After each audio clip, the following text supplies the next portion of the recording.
প্রিয় দর্শক আসসালামু আলাইকুম। আপনারা সবাই কেমন আছেন? আশা করছি আপনারা সবাই ভালো আছেন।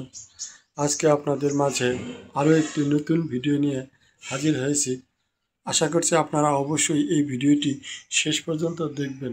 এই ভিডিওটি আপনারা শেষ পর্যন্ত দেখলে আপনারা এই যে দেখতে পাচ্ছেন, এই যে সুন্দর এই পাতার এই গাছটি আমরা কিভাবে আমাদের একটি ছোট্ট টবের মধ্যে রোপণ করেছি এবং কিভাবে পরিচর্যা করি যাতে সারা বছর গাছের এই পাতাগুলো চকচকে ঝকঝকে এবং অনেক সুন্দর দেখা যায়। তো বন্ধুরা, তার আগে আমি এই গাছটির সাথে আপনাদের পরিচয় করিয়ে দিই। এই গাছটিকে আমাদের এলাকায় পাতাবাহার গাছ বলে থাকি, কারণ এই পাতাগুলো কিন্তু অনেক সুন্দর এবং রঙিন পাতা, এবং দেখতে পাচ্ছেন সবুজ এবং হলুদ রঙের এই পাতাগুলো দেখতে অনেক সুন্দর লাগে। তো অনেক এলাকায় কিন্তু এই গাছটিকে বিভিন্ন এলাকায় বিভিন্ন নামে ডাকা হয়ে থাকে। কোথাও এই গাছটিকে রঙিন পাতার গাছ, কোথাও ক্রোটন গাছ। আপনার এলাকায় এই গাছটিকে কী নামে ডাকা হয় আমাদের কমেন্টস করে জানাবেন।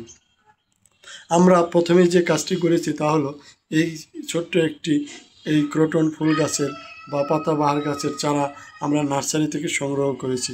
তারপর আমরা একটি প্লাস্টিকের টব সংগ্রহ করেছি। আপনারা দেখতে পাচ্ছেন এই যে প্লাস্টিকের এই টবটির মধ্যে আমরা মাটি দিয়ে ভরাট করে তারপর কিন্তু আমরা এই চারাটি রোপণ করেছি। এই চারাটি কিন্তু দেখতে পাচ্ছেন তেমন একটা বড় নয়, অনেক ছোট, কিন্তু এই গাছটি কিন্তু অনেক সুন্দর দেখা যায়। বিশেষ করে এই পাতাগুলো, এই গাছটিতে কিন্তু কোনো ফুল আসে না, শুধু পাতা। এই পাতাগুলো কিন্তু অনেক সুন্দর দেখা যায়। বিশেষ করে আপনারা চাইলে কিন্তু এই গাছটি কিন্তু আপনারা যেরকম আমি টবের মধ্যে রোপণ করেছি, আপনারা চাইলে কিন্তু টব ছাড়াও বাসার ছাদে ফুলের টবে বা বারান্দায়, ঘরের সামনে, উঠোনে, যে কোনো জায়গায় চাইলে মাটিতে আপনারা ফুল বাগানে যে কোনো জায়গায় আপনারা খুব সহজেই কিন্তু এই চারাটি রোপণ করতে পারবেন। তাছাড়া এই পাতাবাহার গাছের তেমন কোনো পরিচর্যা করতেও হয় না এবং আপনাদের খুব সহজেই এই গাছটি দীর্ঘদিন পর্যন্ত টিকে থাকে।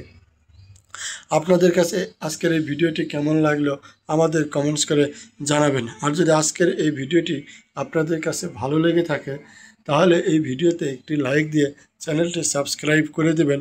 আপনাদের সাথে আবারও দেখা হবে নতুন কোনো ভিডিও নিয়ে। সেই পর্যন্ত আপনারা সবাই ভালো থাকবেন। সবাইকে ধন্যবাদ।